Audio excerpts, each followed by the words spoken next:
This video sponsored by SBO Digital Marketing. Contact by WhatsApp number. Skip பண்ணாதீங்க. பெரிய தப்பு. தினம் 300 ரூபாய் சம்பாதிக்க அரிய வாய்ப்பு. இன்ஸ்டாகிராம், ஃபேஸ்புக் பயன்படுத்த தெரிந்தால் போதும் content post and content publishing மூலமா தினம் 300 ரூபாய் சம்பாதிக்கலாம். இந்த வேலை செய்ய 5 நிமிடம் போதும். Work training support, group communication support, all language customer live chat support, முக்கியமா சொந்தமா ஒரு பிசினஸ் ஸ்டார்ட் பண்ற அளவுக்கு உங்களால கற்றுக்கொள்ளவும் முடியும், சம்பாதிக்கவும் முடியும். இந்த வேலை வாய்ப்பு வழங்குவது 5 வருடத்திற்கு மேல ரன் ஆகிட்டு இருக்க நம்ம தமிழ்நாட்டு company school of business organisation private limited. மேலும் விவரங்களுக்கு டிஸ்கிரிப்ஷன்ல கொடுத்திருக்க நம்பருக்கு வாட்ஸ்அப் பண்ணுங்க. ஃப்ரெண்ட்ஸ் வணக்கம். இன்றைக்கி நம்ம வீடியோவில் என்ன பார்க்க போகிறோன்னா போட்டு, ஆட்கள் செல்லக்கூடிய ஒரு பேசஞ்சர் போட்டு. இது முழுவதுமாக ஆட்கள் செல்லக்கூடியது.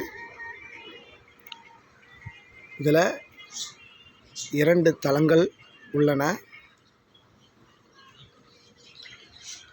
கீழ்த்தளத்தில் 30-50 பேர்கிட்ட இருக்கலாம், இருக்கைகள் உள்ளன. அதுபோல் மேல் தளத்தில் 30 இருக்கைகளை கொண்டுள்ளது. இது கேப்டன் அமர்ந்து அதை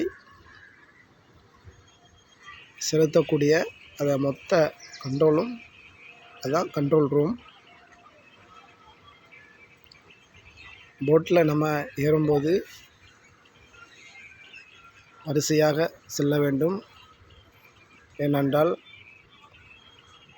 அந்த தண்ணீருடைய அலைக்கு அந்த போட்டு அங்கு இங்குமாக அப்படியே ஆடிக்கொண்டு இருக்கும்.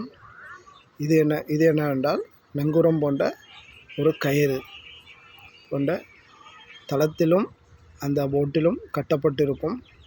இருந்தாலும் இது உள் செல்லக்கூடிய வாயில்கள் உள்ளன. 2 வாயில்கள், அது ஒன்று அடைக்கப்பட்டுள்ளது. பாருங்கள், இந்த ஜன்னல் பகுதியை உள்ள ஒரு 50 பேர் குறையாமல் நம்ம பயணிக்கக்கூடிய அளவுக்கு கீழ்த்தளத்தில் இருக்கைகள் உள்ளன.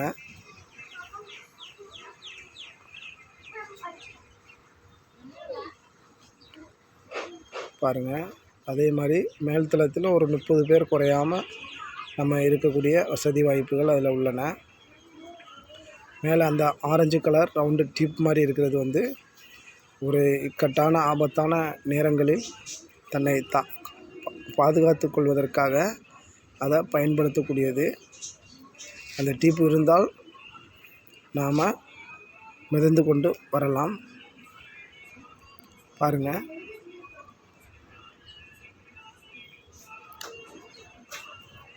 அந்த அலைக்கு ஏற்றால் போல் சிறிதாக ஆடிக்கொண்டு இருக்கும். இருந்தாலும் நம்ம அதிலிருந்து ஏறும்போது கவனமாக ஏற வேண்டும்.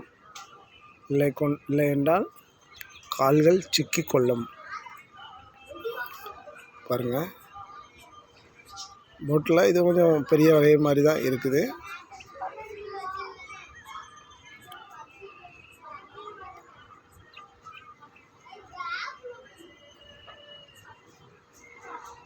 இது எப்படி இயங்குகிறது என்றால் டீசல் என்ஜின் மூலம் இயங்குகிறது.